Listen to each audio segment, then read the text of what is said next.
अपने करियर का काफ़ी लंबा समय मैंने कर्नाटका में स्पेंड किया है और वहाँ की एक बहुत ही फेमस मिठाई है मैसूर पाक।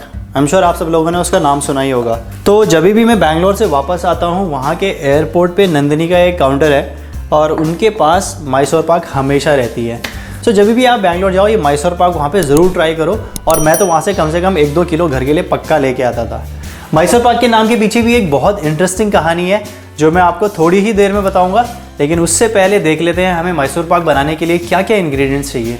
सो मैसूर पाक के लिए हमें सबसे पहले चाहिए घी। अब घी आप कोई भी नॉर्मल घी ले सकते हैं। ये मैंने लिया है यहाँ पे 1 कप, जो कि अप्रॉक्सीमेटली 200 ml के आसपास होता है। इसके बाद हमें चाहिए बेसन।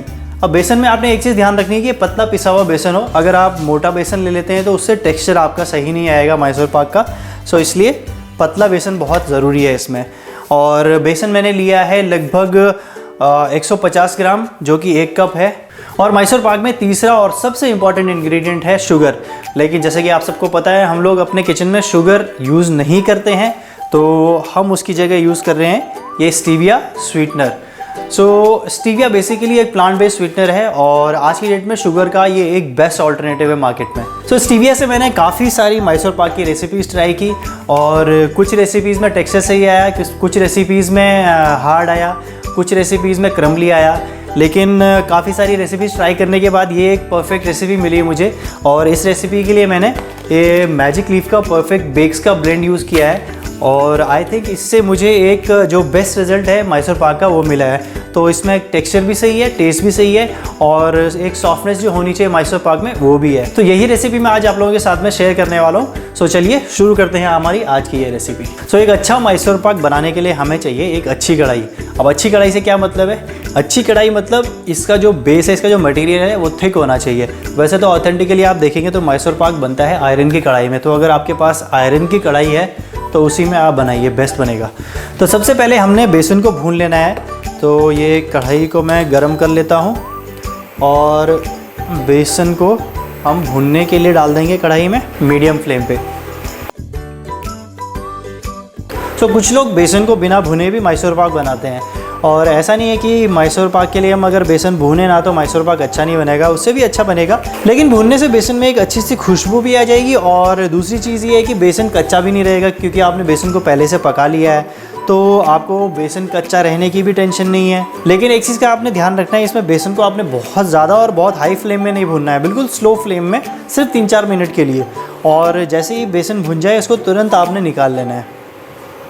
तो 3-4 मिनट में आप देखेंगे बेसन से एक अच्छी सी खुशबू आ रही है और इसका देखिए टेक्सचर भी थोड़ा सा चेंज हो गया है, ये सैंडी टेक्सचर में आ गया है। देखिए, ये देखिए पहले बेसन कैसा था और अभी देखिए सैंड जैसे होती है ना, ऐसा इसका टेक्सचर आ गया है। तो इसको हम अब गैस बंद कर देंगे और इसको हम निकाल लेंगे एक बोल में। लेकिन बोल में निकालने से पहले इसे हमने थोड़ा सा छान लेना है, क्योंकि इसमें देखिए छोटे छोटे ये जो गोले बन जाते हैं ना, इनसे बाद में लम्स आ जाते हैं। तो बेसन को अगर हम अभी छान लेते हैं तो इससे सारे के सारे जो ये गोले हैं वो टूट जाएंगे और बाद में इसमें लम्स नहीं पड़ेंगे बिल्कुल भी। ये देखिए इतने सारे गोले जो हैं ये बाद में जाके लम्स बनेंगे।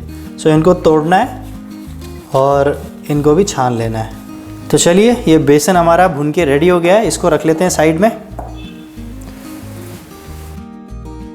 रेसिपी में आगे बढ़ने से पहले एक बहुत इंपॉर्टेंट स्टेप, जिस कंटेनर में आपने मैसूर पाक को सेट करना है, वो चाहे आपका कोई पैन हो या फिर इस तरह की कोई ट्रे हो या बेकिंग ट्रे हो, जो भी आपको मिले, या थाली, जिसमें भी आप सेट करना चाहें, उसको हमने ग्रीस कर लेना है। तो आप उसको घी से ग्रीस करिए या फिर ऑयल से ग्रीस करें, किसी से भी करें, लेकिन ग्रीस करना बहुत ज़रूरी है। इससे मैसूर पाक बाद में आसानी से बाहर निकल आएगा। और साथ में इसके बेस में मैंने ये बटर पेपर या फिर पार्चमेंट पेपर इस तरह से लगा लेना है, ताकि नीचे से भी मैसूर पाक चिपकने के बिल्कुल भी चांसेस ना हो।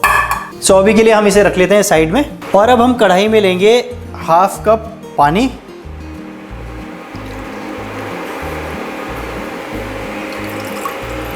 सो ये जो कप है ये 1/2 कप है। आप ये मत समझना कि मैंने भर के डाला है तो ये फुल कप डाला है, ये 1/2 ही कप है। 1/2 कप का मेजरमेंट है। और अब हम कढ़ाई में डालेंगे, क्या डालेंगे?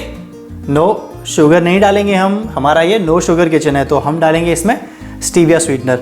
सो ये कढ़ाई में पूरा 1 कप स्टीविया स्वीटनर और गैस कर लेते हैं हम ऑन। तो जब तक हमारा ये स्टीविया का स्वीटनर गर्म होता है, साइड में हमने एक पैन लेना है और इसमें हम घी को गरम करने के लिए रख देंगे साथ साथ, क्योंकि हमें घी गरम यूज़ करना है रेसिपी में। तो मैसूर पाक की कहानी कुछ ऐसी है कि एक बार राजा ने किसी ओकेजन पे अपने शेफ़ को कहा कि कुछ स्पेशल मिठाई बनाई है। तो शेफ़ ने शुगर सिरप, बेसन और घी से ये मिठाई बनाई थी, जो कि राजा को बहुत ज़्यादा पसंद आई। तो राजा ने जब इसका नाम पूछा शेफ़ से, तो शेफ़ के पास इसका कोई नाम नहीं था। क्योंकि ये मिठाई मैसूर में बनी थी और इसमें शुगर सिरप का इस्तेमाल होता है, जिसको कन्नड़ा में पाका बोलते हैं, इसलिए राजा ने इसका नाम रख दिया मैसूर पाक। और तब से ये मैसूर पाक के नाम से अभी तक बनती आ रही है। पहली बार इस मिठाई को जिसने बनाया था, उन शेफ़ का नाम था काकासुरा मादप्पा, और उनकी 5th जनरेशन अभी भी ये मिठाई मैसूर में बनाते आ रही है। आप अगर कभी मैसूर जाएँ तो गुरु स्वीट्स से इनकी शॉप है, तो वहाँ पर जाके आप मैसूर पाक ज़रूर ट्राई करें। हमारा जो स्टीविया का सिरप है ये बॉयल होना शुरू हो गया है, और अब इसमें हम डाल देंगे जो हमारा भुना हुआ बेसन था। धीरे धीरे हमने बेसन डालना शुरू करना है इसमें, और साथ में हमने इसको चलाना भी है।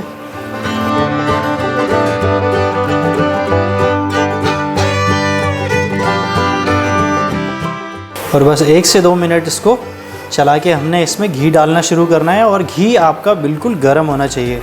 ये हमने घी इसमें डालना शुरू करना है, और घी हम धीरे धीरे डालेंगे इसमें, और जैसे जैसे इसमें घी एब्जॉर्ब होता रहेगा हम घी इसमें ऐड करते रहेंगे।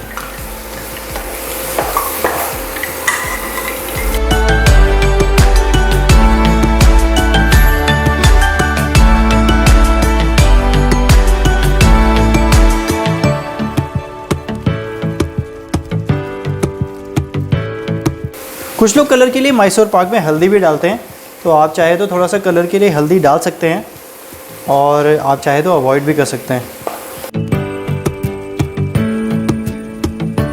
ये देखिए सारा का सारा जो घी है वो मैंने इसमें डाल लिया है।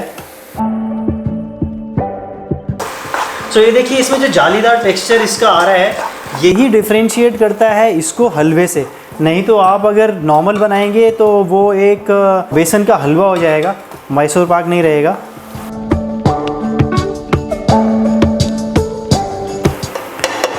तो देखिए इस टेक्सचर में आने के बाद हमने इसको निकाल लेना है, और इसको डाल देंगे हम अपने मोल्ड में जिसमें हम इसको सेट कर रहे हैं, और इसको ऊपर से हल्का सा लेवल करके हम छोड़ देंगे। इसको प्रेस नहीं करना है बहुत ज़्यादा।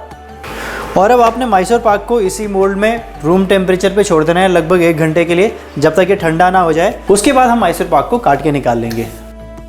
गाइस लगभग 1 घंटा हो चुका है और मैसूर पाक बिल्कुल ठंडा हो चुका है। तो चलिए अब जल्दी से इसको हम काट के मोल्ड से बाहर निकालते हैं।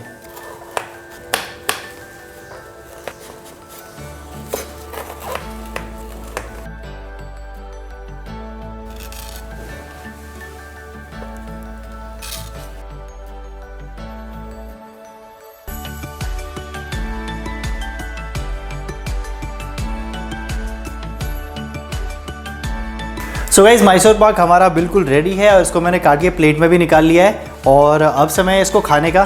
तो चलिए इसको ऐसे इंसान को टेस्ट कराते हैं जिसे मैसूर पाक बहुत ज़्यादा पसंद है। तो शुभम थोड़ा टेस्ट करके बताइए हमने कैसी बनाई है मिठाई। वाह यार,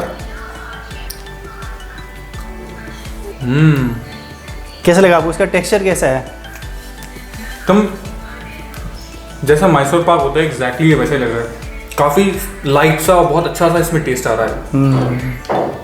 तो चलिए मतलब हमारी मेहनत सफल हुई आज की। बहुत अच्छा है ये, बहुत टेस्टी। तो दोस्तों आप लोग भी इस रेसिपी को ट्राई कीजिए अपने घर पे, और अगर आपको रेसिपी अच्छी लगी तो लाइक कीजिए, चैनल को सब्सक्राइब कीजिए, और साथ में बेल नोटिफिकेशन भी दबा लीजिए, ताकि हम ऐसी बहुत सारी रेसिपीज़ जो भी हमारी आती रहेंगी उनकी नोटिफिकेशन आपको मिलती रहेगी। सो गाइस मिलते हैं एक और ऐसी ही नो शुगर रेसिपी के साथ अपनी अगली वीडियो में। तब तक के लिए eat healthy and stay safe.